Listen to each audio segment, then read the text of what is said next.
Hello students. आज आपकी class 11th के एटॉमिक स्ट्रक्चर का नेक्स्ट पार्ट बताने जा रहा हूं। अभी जिसमें आपको shapes of S P and D orbitals को पढ़ना है। सबसे पहले हम लेते हैं shapes of S orbital. S orbital कल आपने पिछले वीडियो में आपने देखा कि जो मेन सेल होती है यानी मुख्य कक्षा, उसके अंदर उप कक्षाएं मीन सबसेल होते हैं। सबसेल आपने जाना कि ये चार हैं, एस है, पी है, डी है और एफ है। इसी के आधार पर इन सबसेलों में यानी उप कक्षाओं में ऑर्बिटल्स उपस्थित हैं। तो एस ऑर्बिटल्स सभी एस सबसेल के अंदर उपस्थित होते हैं। एस जो ऑर्बिटल्स होता है वो राउंड शेप होता है, गोलाकार होता है, यानी इसमें एक्स वाई और जेड एक्सिस में इलेक्ट्रॉन का घनत्व सेम होता है। यहां पर इतना ध्यान रखना है कि इसके जो मिडिल, जिसे हम नोडल सरफेस के नाम से जानते हैं, यहां पर नोडल सरफेस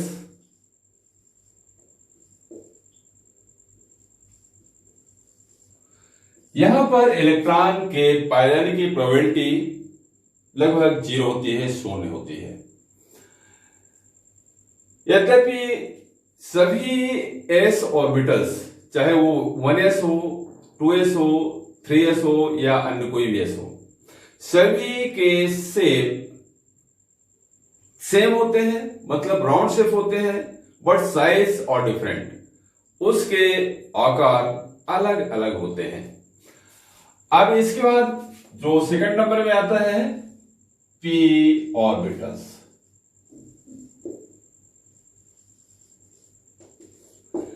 पी ऑर्बिटल्स ये डिंबल के आकार के होते हैं।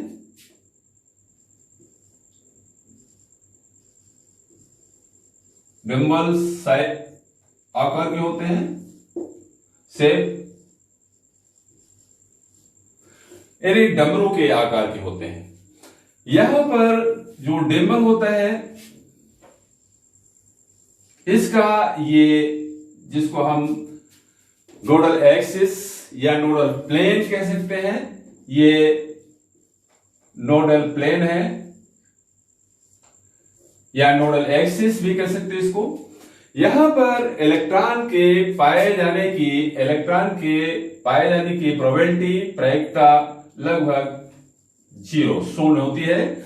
मतलब इसमें जो ये लोब्स होते हैं, इन लोब्स में ही इलेक्ट्रॉन परिभ्रमण करते हैं। एक यदि इधर क्लॉकवाइज है तो दूसरे में एंटी क्लॉकवाइज ये रोटेट होते हैं। यहां पर ये ध्यान में रखना है कि पी जो ऑर्बिटल्स होते हैं वो तीनों एक्सिस में, 3 एक्सिस है, एक्स वाई जेड एक्सिस में सेट रहते हैं, सेपरेट रहते हैं, और प्रत्येक एक्सिस एक दूसरे के परपेंडिकुलर मतलब लंबवत होती है। आप ऐसा समझ सकते हैं, मतलब जैसे ये एक एक्स एक्सिस है तो इसकी ये वाई एक्सिस है और ये जेड एक्सिस है। इस तरह से सभी एक्सिस एक दूसरे के लंबवत यानी परपेंडिकुलर होंगे। ये 3 है, पी एक्स, पी वाई और पी जेड। इनको आप शो कर सकते हैं। जैसे मान लीजिए कि ये एक्स एक्सिस हो गया, ये पी एक्स है, दूसरा पी वाई है, ये पी वाई एक्सिस हो गया, और तीसरे को आप शो कर सकते हैं ये पी जेड से। इस तरह से यदि इन तीनों को हम एक साथ मिलाकर देखें तो यहां पर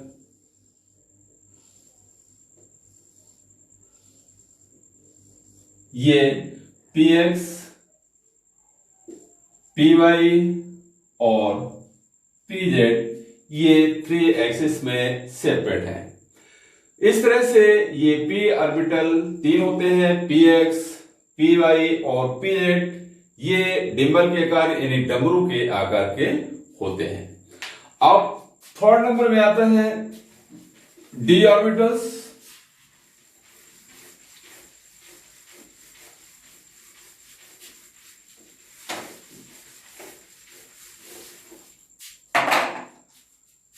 थर्ड नंबर में आता है डी ऑर्बिटल्स।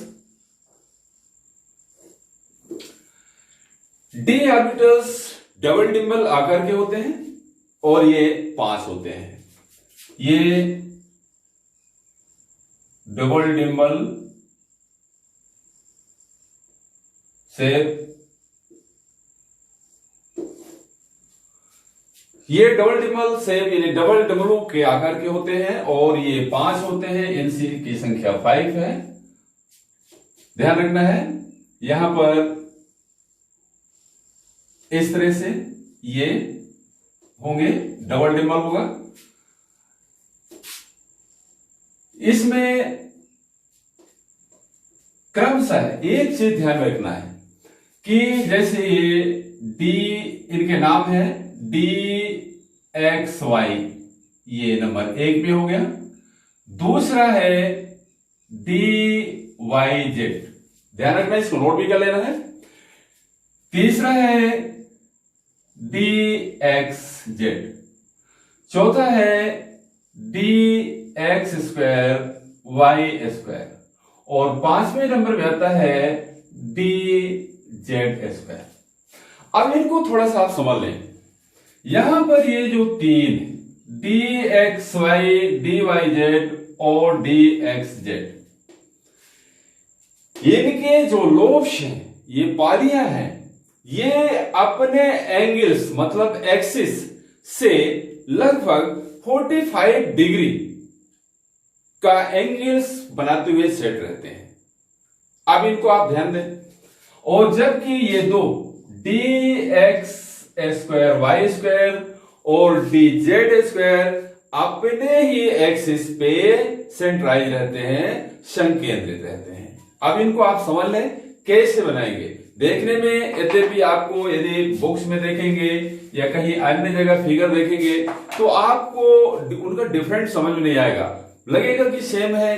हम कैसे जाने और कैसे उसका मतलब जो सही पोजीशन पे इसको कैसे बनाएं, इसको थोड़ा सा हम बना के आपको दिखा रहे हैं, उसको आप सीखें।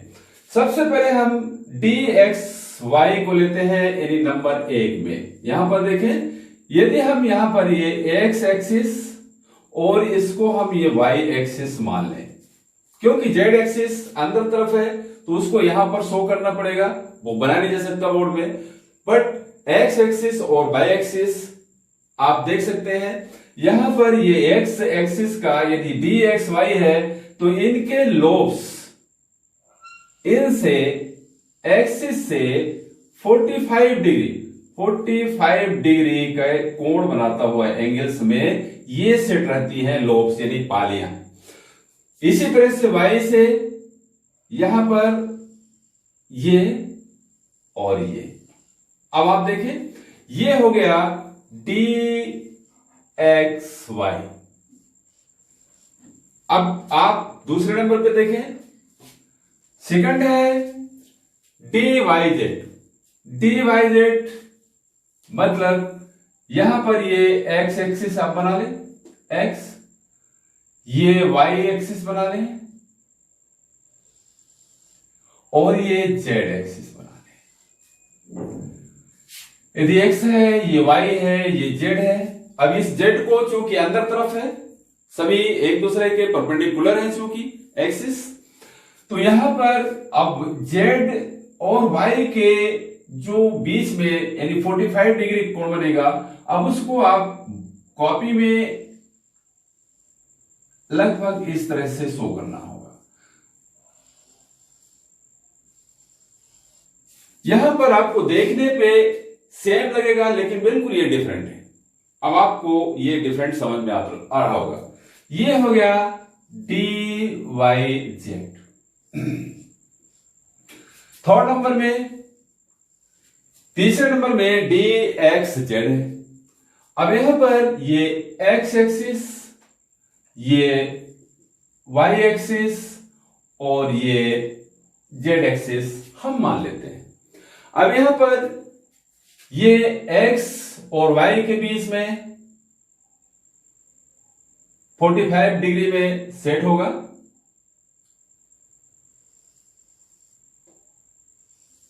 ये और z और y के बीच में दूसरा सेट हो जाएगा ऐसे। अब यहां पर आप देखें, ये ऐसा लगता है कि दोनों एक बिल्कुल सेम है, लेकिन एक एकदम से अलग हो गया। तो ये हो गया dxz।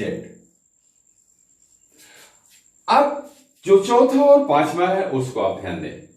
चौथे नंबर में आता है dx स्क्वायर वाई स्क्वायर। ये dx स्क्वायर, मान लो ये x है और ये y है, तो यहां पर हमने बताया आपको कि ये अपने ही एक्सिस पे सेंट्राइज होंगे, संकेंद्रित होंगे। मतलब ये x dx स्क्वायर है, y स्क्वायर है, तो ये एकदम से ये x स्क्वायर हो गया x एक्सिस पे, और ये y एक्सिस पे। अब ध्यान दें, लगता है देखने में कि सभी एक समान है, लेकिन इसमें और इसमें सभी में बिल्कुल डिफरेंट आपको दिखाई देगा। ये हो गया dx स्क्वायर और y स्क्वायर। ये इसको आप बनाते हुए चले। पांचवा है dz स्क्वायर।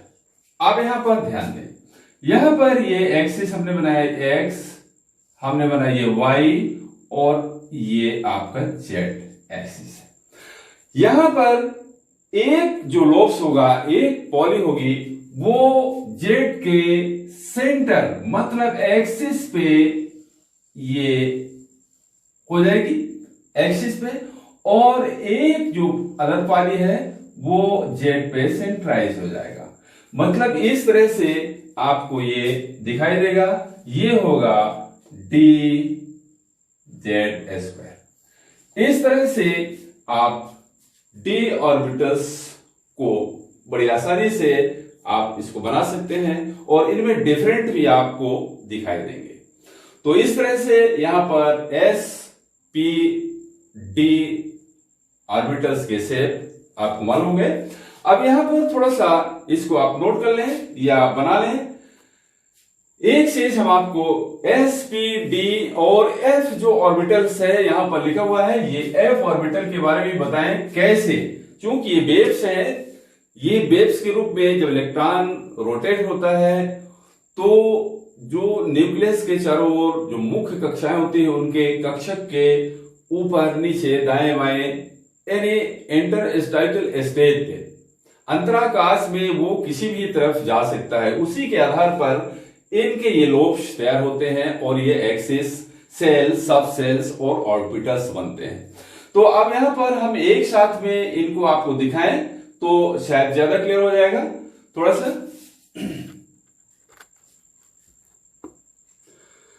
अब यहां पर आप s, p, d और f ऑर्बिटल को एक साथ थोड़ा सा समझ लें, आसानी हो जाएगी। आपने बैलून देखा होगा, राउंड शेप, गोलाकार बैलून, गुब्बारा। मान लीजिए यहां पर ये एक गुब्बारा है जो राउंड शेप है, या इस बैलून को जब राउंड शेप है, इसको हमने मान लिया s ऑर्बिटल, ठीक है। अब यदि इस बैलून को हम यहां बीच से एक रस्सी से कस दें, दबा के बांध दें, देखो तो ये इसकी आकृति यहां से ये दोनों तरफ से यदि बांध देंगे तो ये लगभग आपको इस तरह से दिखाई देगा। बीच से बना हुआ है, ये हमने बांध दिया, ठीक है। अब ये जो राउंड शेप था ये डिम्बल शेप हो गया, डमरू के आकार का हो गया। ये हो गया अब पी ऑर्बिटल। अब यदि हम इसको एक रस्सी से यानी धागे से इधर से भी कस दें, ऐसे दोनों तरफ से कस दें, तो इसका स्ट्रक्चर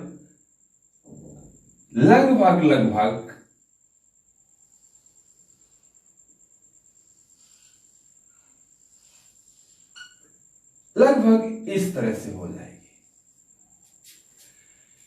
ये 4 पालियां, मतलब डबल डिम्बल, एक डिम्बल ये हो गया, एक डिम्बल ये हो गया, मतलब ये डी ऑर्बिटल हो गया।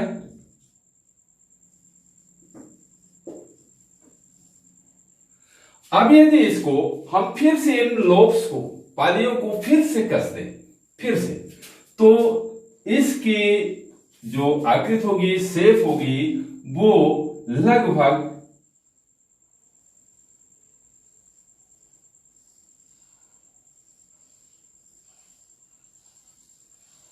इस तरह से हो जाएगी। और ये होगा एफ ऑर्बिटल। एफ ऑर्बिटल इसीलिए ये डिग्नरेटेड यानी अपभ्रष्ट ऑर्बिटल कहलाता है। डिग्नरेटेड हो गया, इसकी कोई आकृति नहीं होती है। लास्ट में ये इसको बाद में बताया गया कि ये वास्तव में जो दिखता है एफ ऑर्बिटल, ये मूंगफली के दाने के समान ऐसे दिखाई देता है, मतलब इसकी कोई आकृति नहीं हो सकती है। ये भी है, ये भी है।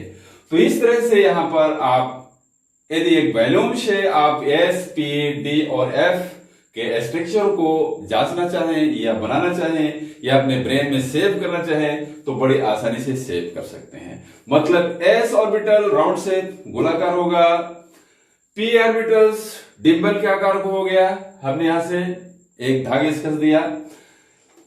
डी ऑर्बिटल्स डबल डिम्बल, मतलब दो तरफ से हमने बांध दिया। और इसके बाद एफ ऑर्बिटल्स और भी मतलब डिग्नरेटेड अपभ्रष्ट ऑर्बिटल के रूप में हो गया। इसीलिए यहां पर आपको सिर्फ एस, पी और डी ऑर्बिटल ही ध्यान में रखना है। इस तरह से आप एस, पी, डी ऑर्बिटल्स के शेप्स जान चुके हैं। आज के लिए इतना ही। नेक्स्ट जो आगे का है वो हम नेक्स्ट वीडियो में देंगे। आज के लिए इतना ही। Thank you.